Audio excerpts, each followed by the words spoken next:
காலையில ஏஞ்ச உடனே tea, coffee குடிக்கிறதுக்கு பதிலா, என்னோட ஸ்டைல்ல ஒரு ஹரிரான்னு சொல்லக்கூடிய ஒரு பாதாம் பால் எப்படி செய்யலான்னு பார்த்துடலாங்க.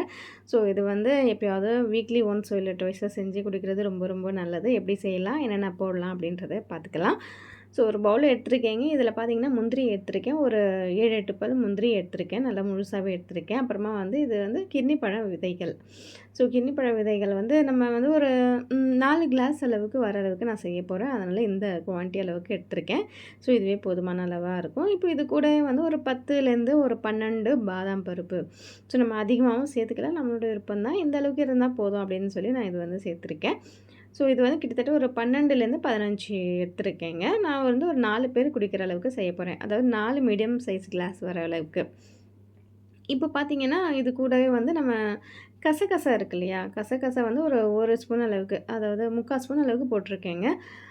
இது வந்து ரொம்பவே நல்லது. குளிர்ச்சிய தரக்கூடியது உடலுக்கு. ரொம்பவே நல்ல ஒரு பொருளு.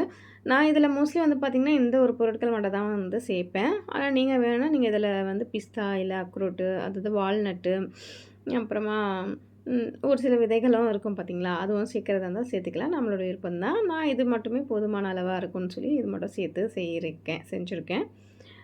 ஸோ இதில வந்து நல்லா கொஞ்சம் ஃபஸ்ட்டு ஒரு வாஷ் பண்ணிவிட்டு, அதுக்கப்புறமா வந்து குடிக்கிற தண்ணிய போட்டு நல்லா ஊற வச்சிடணும். ஓவர் நைட் வந்து இத வந்து ஊற வச்சிடலாம். ஸோ நைட்டு நான் வந்து ஊற வச்சுட்ருக்கேன். அடுத்தது வந்து காலையில எந்திச்சு நம்ம பார்க்கலாம்.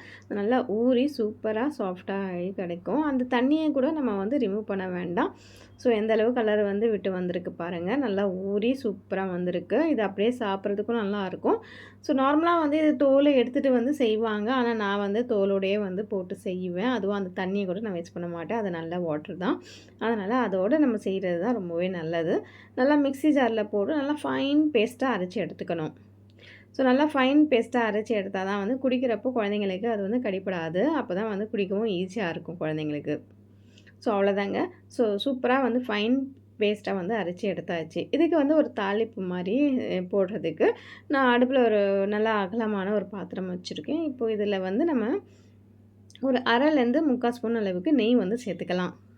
நார்மலா பார்த்தீங்கன்னா, நம்ம வீட்டு ஃபேமிலிலலாம் ஒரு பட்டை, இல்ல கிராம்பு, இல்லன்னா ஏலக்காய் பவுடர் இந்த மாரி வந்து சேர்ப்பாங்க ஸ்பைசஸு. ஆனா நான் வந்து இது எதுவுமே சேர்க்க போறது கிடையாது. ஏன்னா, நம்ம வீட்டு குழந்தைங்களுக்கு அந்த ஃப்ளேவர் வந்து பிடிக்காது. அதனால காலையில ஏந்திச்சோனே குடிக்கிறப்போ இந்த ஃப்ளேவரோட குடிச்சா ஒரு மாரியா இருக்கும். ஸோ, அதனால அத வந்து ஸ்கிப் பண்ணிட்டேன். ஸோ, உங்களுக்கு தேவைன்னா நீங்க வந்து இந்த ஸ்டேஜ்ல வந்து ஆட் பண்ணிக்கலான்றத ஜஸ்ட் இன்ஃபார்ம் பண்ணதுக்காக தான் சொல்லியிருக்கேன். ஸோ இது வந்து நெய் போட்டு நீங்க ஸ்பைசஸ் சேர்க்கணும்னா அத சேர்த்துட்டு, அப்படி இல்லன்னா நான் ப்ளைனாவே சேர்க்கிறேன், குடிப்பேன் அப்படின்னு நெனச்சிங்கன்னா, ஸோ இது வந்து டைரக்ட்டா நீங்க அரைச்சோம் இல்லையா, அந்த பேஸ்ட்ட வந்து சேர்த்துக்கலாம். சேர்த்துட்டு அந்த மிக்ஸி ஜார்லயே இருக்கக்கூடிய அந்த கொஞ்சோண்டு தண்ணிய மட்டும் சேர்த்துட்டு, அதோட பச்சை வாசனை போற வரைக்கும் ஒரு 2 நிமிஷத்துக்கு வதக்கி விட்டுக்கலாம்.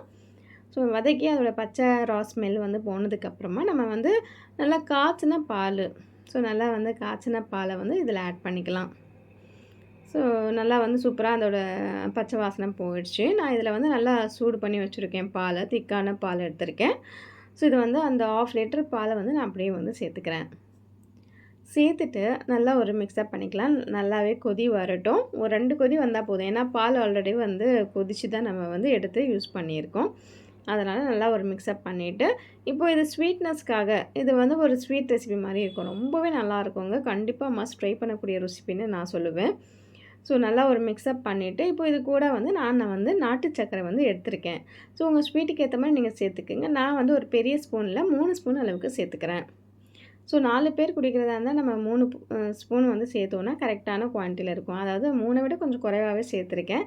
ஸோ சுகர் கொஞ்சம் கம்மியா இருந்தா வந்து ஒண்ணும் இஷ்யூ இல்ல. நல்லாவே குடிச்சிடலாம். ரொம்ப அதிகமாயிடுச்சுனா தான் வந்து திரும்பவும் அத வந்து கரெக்ஷன் பண்ணதுக்கு நம்ம பால்லாம் சேர்க்கணும்.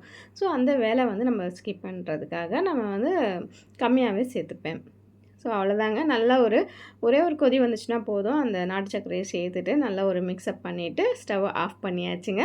சூப்பர் டேஸ்டியான என்னோட ஸ்டைல்ல ஹரீரான்னு சொல்லக்கூடிய பாதாம் பால் ரெடி பண்ணியாச்சு.